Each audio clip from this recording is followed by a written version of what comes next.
Železničiari si prilepšia ľudia, ktorí zabezpečujú prevádzku na tratiach, teda v rámci Železníc Slovenskej republiky, ale aj zamestnanci dopravcu, teda Železničnej spoločnosti Slovensko.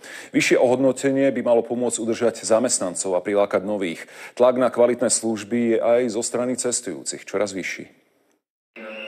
Od apríla dostanú zamestnanci Železníc Slovenskej republiky k tarifnej mzde o 7% viac. Za posledné 2 roky stúpli ich výplaty o takmer 20%. V lani zarobili v priemere 1462 eur. Možno to stabilizuje situáciu a rozhodne to nevyrieši. 7% je, obávam sa, dosť málo. Toto je len ako teda taký úvod, tak aby tí zamestnanci naozaj niečo pocítili, že teda je tu snaha jednak podniku a jednak zástupcov, aj by som povedal štátu na tom, aby tí zamestnanci tu ostali. Ďalšie navýšenie miest do budúcna nevylučujeme. Keďže sme financovaní z rozpočtu verejnej správy, prostriedky na tieto účely nám musí poskytnúť štát. Nedostatok zamestnancov spôsobuje železniciam problémy dlhodobo. V Sekuliach napríklad chýbali výpravcovia. Budú preto musieť zatvoriť stanicu. Z roka na rok nenápadne tento počet takýchto problémov sa zvyšuje. Zatiaľ to Sekule si na to ľudia pofrfú, ale počasie si zvyknú. A keď príde ďalší takýto problém, tak si zase zvyknú a nakoniec začnú ale klásť otázku, že či my vlastne potrebujeme takéto železnice. Podľa odborárov, ak sa do železníc nebude viac investovať, môže dôjsť k ich kolapsu. Štát zriadil Železnice Slovenskej republiky